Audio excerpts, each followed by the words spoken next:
تعویذ لٹکانا کیوں جائز ہے؟ ہمارے احناف کے علماء تعویذ لٹکانے کو کیوں جائز کہتے ہیں؟ کیا یہ کسی حدیث سے ثابت ہے؟ جبکہ دوسری طرف اہل حدیث علماء اس کو شرک کہتے ہیں، جو سب سے بڑا گناہ ہے۔ اور اس کی مضبوط دلیل بھی ہے کہ حدیث میں آتا ہے کہ جس نے تعویذ لٹکایا اس نے شرک کیا۔ شمس الرحمن بنو سے جناب شمس الرحمن صاحب، اگر اہل حدیث علماء کہتے ہیں کہ تعویذ لٹکانا شرک ہے، تو جس حدیث سے وہ دلیل پکڑ رہے ہیں نا، اسی حدیث میں رقیہ کو بھی شرک کہا گیا ہے، یعنی دم کرنا۔ حالانکہ رقیہ کو اہل حدیث علماء بھی مانتے ہیں کہ شرک نہیں ہے۔ تو پتہ یہ چلا کہ جس حدیث میں تعویذ لٹکانے کو شرک قرار دیا ہے، اس سے تعویذ سے شرکیہ تعویذ مراد ہے۔ وہ تعویذ جس میں قرآنی آیات ہوں یا دعائیں ہوں، وہ تعویذ حدیث میں داخل نہیں ہے، کیونکہ رقیہ بھی جیسے شرکیہ بھی ہوتا ہے اور جائز رقیہ کہتے ہیں دم کرنا، تو رقیہ بھی جائز بھی ہوتا ہے، شرکیہ رقیہ بھی ہوتا ہے۔ تو اسی طرح تعویذ بھی جائز بھی ہوتا ہے، شرکیہ بھی ہوتا ہے۔ تو اہل حدیث علماء جس حدیث سے استدلال کر کے ہر قسم کے تعویذ کو شرک کہہ رہے ہیں نا، اسی حدیث سے پھر تو ہر قسم کا دم درود بھی شرک ہو جائے گا، حالانکہ ایسا نہیں ہے۔ تو جیسے رقیہ کی دو قسمیں ہیں، اسی طرح تعویذ کی بھی دو قسمیں ہیں۔ اور ویسے بھی کامن سینس کی بات ہے کہ اگر ایک آدمی کسی پرچی پہ یا اللہ مدد لکھتا ہے، صرف یا اللہ مدد کہتے ہیں، صرف اللہ سے مدد مانگی جائے گی، یا اللہ مدد، اور وہ کسی کے گلے میں لٹکا دیتا ہے، تو یہ شرک کہاں سے ہو گیا؟ یہ تو عین توحید ہے کہ وہ صرف اللہ سے مدد نہ صرف زبان سے مانگ رہا ہے، بلکہ ریٹن میں لکھ کے اس پہ مہر ثبت کر رہا ہے۔ تو یہ کامن سینس کے بھی خلاف ہے کہ ہر قسم کی تعویذ کو شرک قرار دیا جائے۔ باقی تعویذ کے جواز کے دلائل کیا ہیں، اس پر میں مستقل کلپ ریکارڈ کروا چکا ہوں، میں اس کو ابھی ریپیٹ نہیں کروں گا۔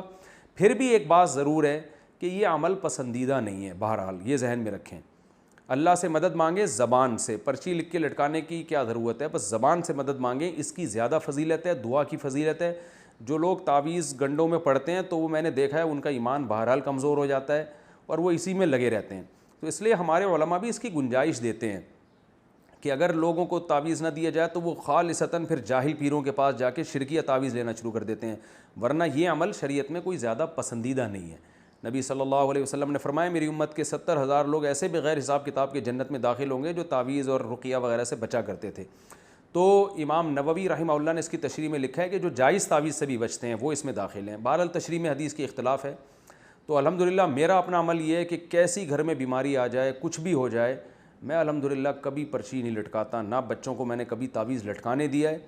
میرا اپنا ذاتی عمل یہی ہے کہ کوئی بہت مجبور ہوگا تعویذ مانگے گا تو میں اس کو لکھ کے دے دیتا ہوں، کیونکہ کمزور ایمان والے لوگ ہیں، تو نہیں دو تو کہیں شرکیہ تعویذ نہ لے لے جا کے۔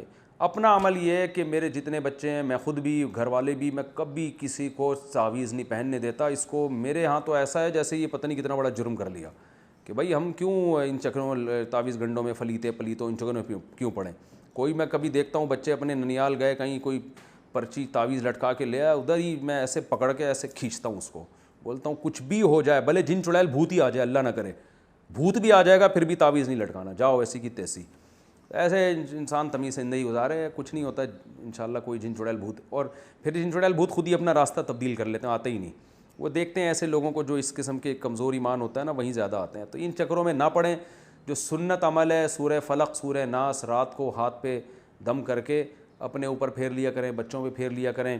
مشہور دعا ہے اعوذ بکلمات اللہ التامہ من کل شیطان وہامہ ومن کل عین لامہ، یہ دعائیں پڑھا کریں۔ بسم اللہ الذی لا یضر مع اسمہ شیء فی الارض ولا فی السماء وہو السمیع العلیم۔ خاندانی دعائیں بس یہ پڑھا کریں، کافی اتنا۔ اللہ تعالی عمل کی توفیق عطا فرمائے۔